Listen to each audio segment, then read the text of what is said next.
பாத்தியாயா 9 அங்க பாரியா. அரே ஆமா அரச, இப்படி இருந்தது 6, மேல இருந்த நட்டு கலந்து கீழே விழுந்து 9 ஆயிருக்குது. மேல மட்டும் நட்டு கடலையா, உள்ளயும் கலண்டு இருக்கு, உமக்கும் கலண்டு இருக்கு.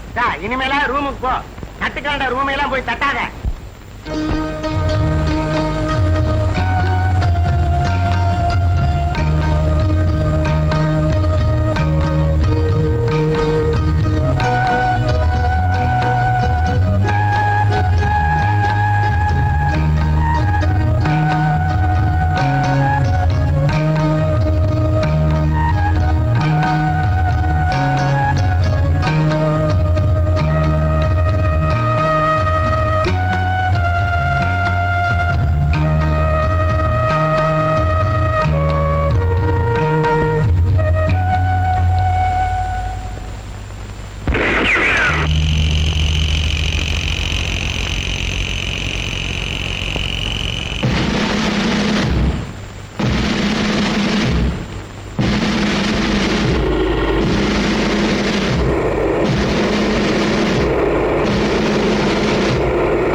சாரி மேடம், ராஜா இன்னும் கிடைக்கல. இன்னும் நீங்க கண்டுபிடிச்சு கொடுப்பீங்க, நான் காத்துட்டு இருக்க முடியாது. எல்லா பேப்பர்லயும் அட்வர்டைஸ்மெண்ட் கொடுங்க. இன்னும் 24 hours டைம் கொடுங்க, எப்படியும் கண்டுபிடிச்சு கொடுத்துரும். நோ, விளம்பரம் உடனடியா வந்தாகணும். அது விபரீதமா முடியுமா? என்ன ராஜாவை மர்டர் பண்றதுக்கு ஒரு பெரிய கூட்டமே வந்திருக்குது எனக்கு தகவல் இருக்கு. என்ன சொல்றீங்க? எஸ், அவங்க அரெஸ்ட் பண்ண ஒரு கிரிமினல் கொடுத்த தகவல்ல இருந்து இந்த உண்மை தெரிஞ்சிருக்கான். இதை கேட்கும்போது என் நெஞ்சே கொதிக்குது. என் பிள்ளைக்கு என்ன ஆபத்தோ தெரியல. என் பிள்ளை யார் பார்த்து கண்டுபிடிச்சு கொடுத்தாலும் 1 லட்சம் ரூபாய் பறிச்சு கொடுக்கறதாக விளம்பரத்துல போட சொல்லுங்க. கண்டிப்பா விளம்பரம் கொடுத்தாகணுமா? எஸ்.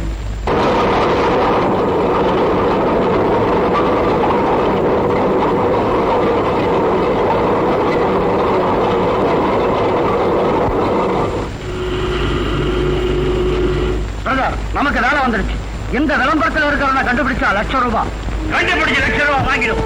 முட்டாள், அடையாளம் சொன்னா 1 லட்சம் ரூபாய் கொடுக்கறவன் ஆளை பிடிச்சு கொடுத்தா எவ்வளவு கொடுப்பான்? பாஸ் எங்க வந்துட்டார்? ஓ குட், கூப்பிட்டீங்களா? ஏன்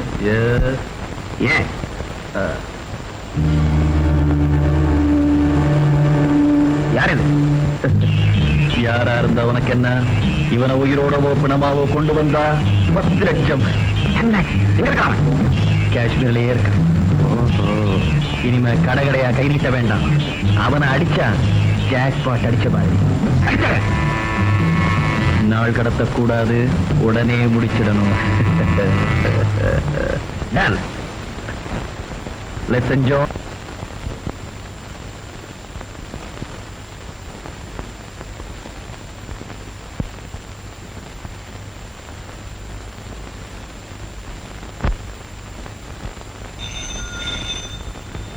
ஹலோ, நான் தாங்க ஸ்ரீநகர்ல இருந்து பேசுறேன். ஹலோ புஷ்பாவா? என்ன விஷயம்? ஏன் என்னாச்சு? ஏன் பேசாம இருக்க? நான் என்னன்னு சொல்லுவேங்க? என் பதத்தை அதிகமாக்காத. என்ன ஆச்சு சொல்லு. ராஜாவை 2 நாளா காணுங்க. எங்க போனா? சரியா தேடி பாத்தியா? புறப்படும் போதே கார் எடுத்துக்கிட்டு தனியா காஷ்மீர் சுத்தி பார்க்க போறேன்னு சொன்னான். நீ ஏதாவது அவனை கண்டிக்கியா? இல்லைங்க, அவன் எங்க போனான்னு யாருக்குமே தெரியல. புஷ்பா, நான் புறப்பட்டு வரட்டுமா? வேண்டாங்க, உங்க உடம்புக்காக ஆன வேண்டியதான நானே பாத்துக்கிறேன். ஆனந்த சரியா தேடி பார்க்க சொல்லு. நீ போலீஸ் கம்ப்ளைண்ட் கொடு, நான் இங்க ஐஜி கிட்ட பேசுறேன். மனசை தளர விடாத. இந்த காலத்து பசங்க இந்த மாதிரி தான் விளையாட்டா ஏதாவது செஞ்சுக்கிட்டு இருப்பாங்க. கவலைப்படாதீங்க, ராஜாவை எப்படி தேடி கண்டுபிடிச்சிடறோம். அதோ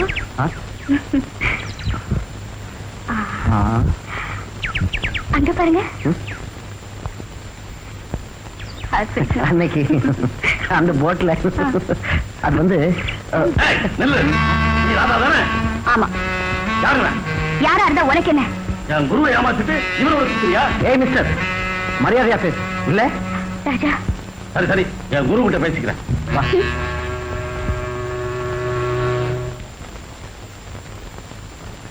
ராதா எங்க போயிருக்கான்? யாரோ காஷ்மீரை பத்தி ஆராய்ச்சி பண்ற காலேஜ் பையனோட கைடா போயிருக்கிறா. அவ காஷ்மீரத்தை பத்தி ஆராய்ச்சி பண்ணோட போகல, காரணத்தை பத்தி ஆராய்ச்சி பண்ண போயிருக்கான். என்னடா சொல்ற? எல்லாம் தெரிஞ்சுக்கிட்டு தான் சொல்றேன். என்னடா இது? கைடா இருக்கிறவ 4 பேரோட பழக வேண்டி இருக்கும். இதெல்லாம் தப்பா நினைக்கலாமா? இவளுக்கு இருக்கு வேலை, நான் தான் சம்பாதிக்கிறேன். ஏய், அவ இஷ்டத்துக்கு விட்டு திருப்பறதான் புத்திசாலித்தனம். கதவை சாத்திட்டு அடிச்சா பூனை கூட புலியா மாறிடும். அவன் மனசு கஷ்டப்படும்படியா தொடர்ந்து தொல்லைங்க கொடுத்துட்டே இருந்தா திடீர்னு எங்காவது போனாலும் போயிடுவான். எங்க போயிட போறான் பாத்தர். எனக்கு தெரியாம கல்யாணம் ஏற்பாடு ஏதாவது நடந்தது, மாப்பிள்ளை கழுத்துல மாலை இருக்காது, அருவா கத்தி தான் இருக்கும்.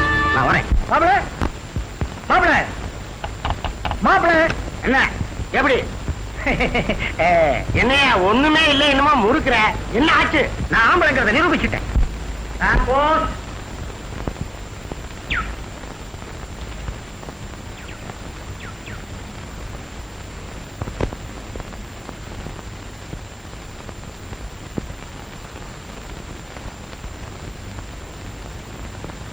மேடம், போஸ்டல்ல ஒரு பார்சல் வந்திருக்கு. பிரிங்க.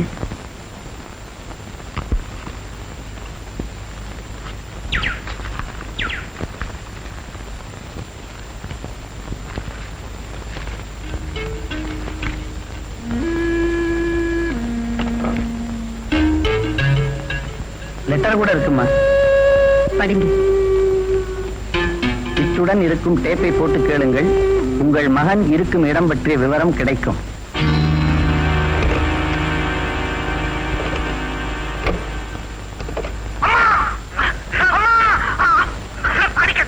யார் தெரியுதா?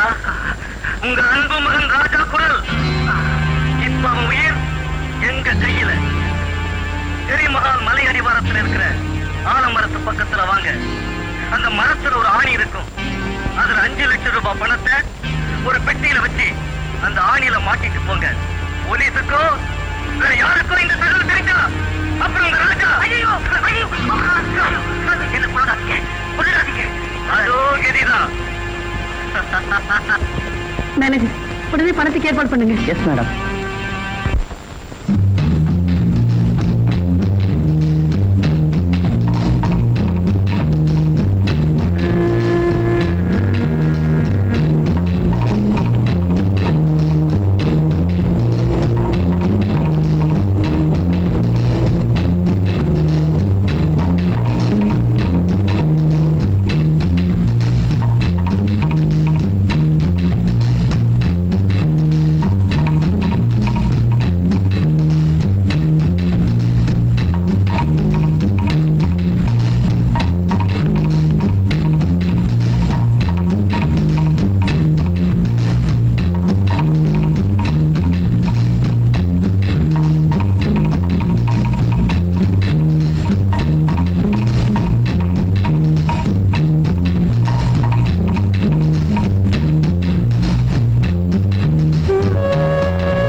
என்னாச்சு?